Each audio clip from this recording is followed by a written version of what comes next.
और मेधावी छात्रा थी। अच्छी पढ़ाई के बाद अच्छा कॉलेज सिलेक्शन और फिर बहुत अच्छी जॉब। तूने तो मेरा नाम रोशन कर दिया मेधा। अरे लेकिन ये जो काम करने का तरीका है ना, इसे बदल ले। 18 घंटे काम करेगी तो कल को बच्चा कैसे संभालेगी? तुम्हारी तरह पागल नहीं हूँ माँ, जो बच्चे और परिवार में फंस जाऊँ। मैं तो जिंदगी खुल कर जीऊंगी। सब कहने की बात होती है बेटा, अपने बच्चे का सुख हर कोई चाहता है। वक्त बीतता है और मेधा की शादी हो जाती है। शादी के कुछ सालों में ही मेधा एक सुंदर से बेटे की माँ बन जाती है। अरे यार, मेरी मैटरनिटी लीव खत्म हो रही है, क्या करे? माँ भी नहीं आ सकती, कैसे मैनेज करूँ? ऐसा करते हैं, इसके लिए एक केयर टेकर रख लेते हैं, वो देखा करेगी इसे। मेधा को पति की बात जंच जाती है और वो केयर टेकर की तलाश शुरू कर देती है। एक दिन उन लोगों के घर एक महिला आती है जो दिखने में पढ़ी लिखी लगती है। जी, क्या काम है आपको? मैम, मेरा नाम स्नेहा है। आपका एड देखा केयर टेकर का, क्या मैं आपके यहाँ काम कर सकती हूँ? हाँ, क्यों नहीं, लेकिन आप तो अच्छे घर की लगती हैं, फिर नौकरी क्यों? दरअसल मेरे ससुराल वालों ने मुझे घर से निकाल दिया क्योंकि मैं माँ नहीं बन सकती और माता पिता भी नहीं है इस दुनिया में। तो अरे अरे, कोई बात नहीं, तुम लक्ष्य को ही अपना बच्चा समझो और यहीं रहना, और किसी भी चीज की जरूरत हो ना तो बता देना। नेहा खुशी खुशी लक्ष्य को संभालने लगती है। रात को जब मेधा घर पर आती है, अरे क्या बात है स्नेहा, तुमने खाना नहीं खाया क्या? अरे दीदी, आपका बेटा टाइम दे तब ना। अरे तो जब वो सोता है तब खा लिया करो।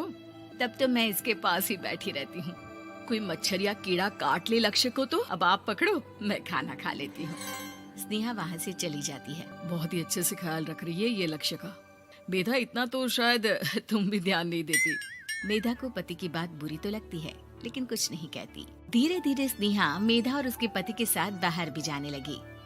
सुनो, स्नेहा को भी बाजार ले चलते हैं, वो क्या है ना, लक्ष्य को देख लेगी जब तक मैं शॉपिंग कर लूंगी। हाँ हाँ चलो, वैसे मैं चाह रहा था कि लक्ष्य को लेकर हम दोनों ही चलते। क्या यार, तुम तो फ्री में इमोशनल हो जाते हो, कितना देख लेंगे हम दोनों मिलकर, ले चलो उसे। कार से निकलकर मेधा और लक्ष्य रोड क्रॉस कर रहे थे कि सामने से कार आ जाती है। मेधा का ध्यान नहीं होता, लेकिन स्नेहा तुरंत लक्ष्य को मेधा से छीन लेती है। मेधा गिर जाती है और कार मेधा को छूकर निकलती है, जिससे मेधा को खून आ जाता है। पति मेधा को हाथ देकर उठाता है। स्नेहा लक्ष्य को लेकर गले लगाई रहती है। थैंक्स स्नेहा, मैंने तो ध्यान ही नहीं दिया था कि कार आ रही है। स्नेहा का गुस्सा मालकिन पर टूट पड़ता है। अरे कैसी माँ है आप, अगर आज कुछ लक्ष्य को हो जाता तो मैं आपको कभी माफ नहीं करती। छोटा सा बच्चा है, उसे चोट लगती है तो पता है कितनी तकलीफ होती है। पति भी स्नेहा को देखने लगता है कि उसे क्या हो गया।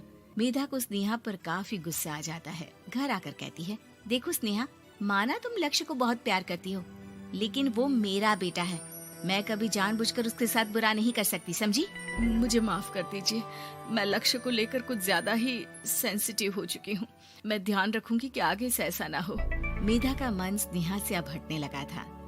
एक शाम मेधा ऑफिस से घर आती है कि लक्ष्य उसे दिखाई नहीं देता और ना ही स्नेहा। वो स्नेहा के कमरे में जाती है जहाँ दोनों सो रहे होते हैं। अरे स्नेहा, लक्ष्य को आज इस कमरे में क्यों सुला दिया? दीदी, मुझे नींद आ रही थी, ऐसे में उसे कमरे में अकेले लिटाना मुझे ठीक नहीं लगा। मेधा बच्चा उठाने लगती है कि स्नेहा टोक देती है। रहने दीजिए ना दीदी, सो रहा है, फालतू में नींद खराब हो जाएगी।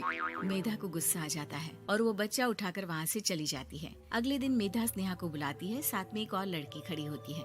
स्नेहा, अब तुम अपना कुछ और देख लो, हम लोगों को नई केयर टेकर मिल गई है, तुम इस हफ्ते घर छोड़ देना। स्नेहा का मन लक्ष्य को छोड़ने का नहीं करता, लेकिन नौकरी तो नौकरी होती है ना। स्नेहा घर से चली जाती है। धीरे धीरे महीने और साल बीतते जाते हैं और लक्ष्य एक नौजवान लड़का हो जाता है। लक्ष्य, आज मुझे मंदिर जाना है, ले चलोगे?